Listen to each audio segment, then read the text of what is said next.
ಹೆಸರಿಲ್ಲದ ದಾನಶೀಲ ಮನುಷ್ಯ.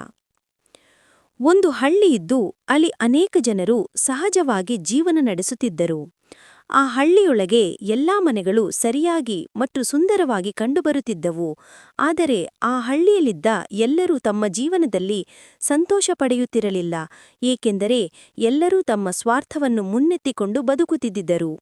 ಒಂದು ದಿನ ಆ ಹಳ್ಳಿಯೊಳಗೆ ಹೊಸ ವ್ಯಕ್ತಿ ಬಂದು ಅಲೆಮಾರಿ ಮನೆಗೆ ಬಾಳಲು ಆರಂಭಿಸಿದರು. ಆ ವ್ಯಕ್ತಿ ಹೆಸರು ಶಿವ. ಶಿವ ಯಾವ ಕೆಲಸಕ್ಕೂ ಕಸಿಕೊಳ್ಳದೆ ತನ್ನ ಜೀವನವನ್ನು ಸರಳವಾಗಿ ನಡೆಸುತ್ತಿದ್ದ. ಅವನು ಯಾವಾಗಲೂ ಪರರಿಗಾಗಿ ಯೋಚಿಸುತ್ತಾ ನೆರವು ನೀಡುತ್ತಿದ್ದ. ಹಳ್ಳಿ ಜನ ಮನದಲ್ಲಿ ಅವನನ್ನು ಅಸಹ್ಯವಾಗಿ ನೋಡಿದ್ದರು. ಯಾರಿಗೂ ಲಾಭದಾಸನಾಗಿ ಬಾಳುವುದೇ ಇಲ್ಲ ಎಂದು ಅವರು ಹೀಗೆ ಹೇಳುತ್ತಿದ್ದರು. ಒಂದು ದಿನ ಹಳ್ಳಿಯ ಮಸೀದಿ ಹತ್ತಿರ ಮಕ್ಕಳ ಆಟದ ಸಮಯದಲ್ಲಿ ಒಂದು ಮಕ್ಕಳು ನದಿಗೆ ಬಿದ್ದು ಹೋಗುತ್ತಿದ್ದರು. ಓಡಿಹೋಗಿ ತಕ್ಷಣವೇ ಅವರು ಪ್ರಾಣ ಹಾಳಾಗುತ್ತಿರುತ್ತಿದ್ದರು. ಶಿವ ಬಂದು ಶಕ್ತಿಸಹಿತ ಎಲ್ಲಾ ಮಕ್ಕಳನ್ನು ರಕ್ಷಿಸಿದನು. ಹಳ್ಳಿ ಜನ ಅವನ ಧೈರ್ಯವನ್ನು ನೋಡಿ ಆಶ್ಚರ್ಯಚಕಿತರಾಗಿದ್ದರು.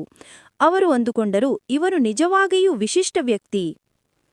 ಆದರೆ ಶಿವದ ನೈತಿಕತೆ ಕೇವಲ ಧೈರ್ಯದಲ್ಲಿ ಮಾತ್ರ ಸೀಮಿತವಾಗಿರಲಿಲ್ಲ.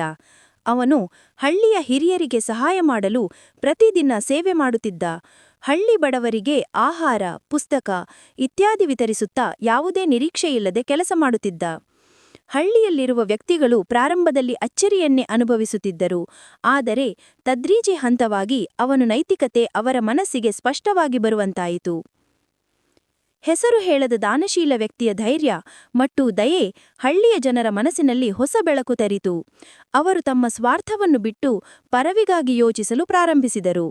ಹಳ್ಳಿ ಮಕ್ಕಳಿಗೆ, ಹಿರಿಯರಿಗೆ, ಪ್ರತಿ ಮನೆಯವರಿಗೆ ಸಹಾಯ ಮಾಡುವಂತಹ ಸಾಂಸ್ಕೃತಿಕ ಪರಂಪರೆಯೂ ಆರಂಭವಾಯಿತು. ಹಳ್ಳಿ ಅಂದಾಜು ಮಾಡದ ರೀತಿಯಲ್ಲಿ ಸುಂದರವಾಗಿ ಪರಿಪೂರ್ಣ ಹಳ್ಳಿ ಎಂದು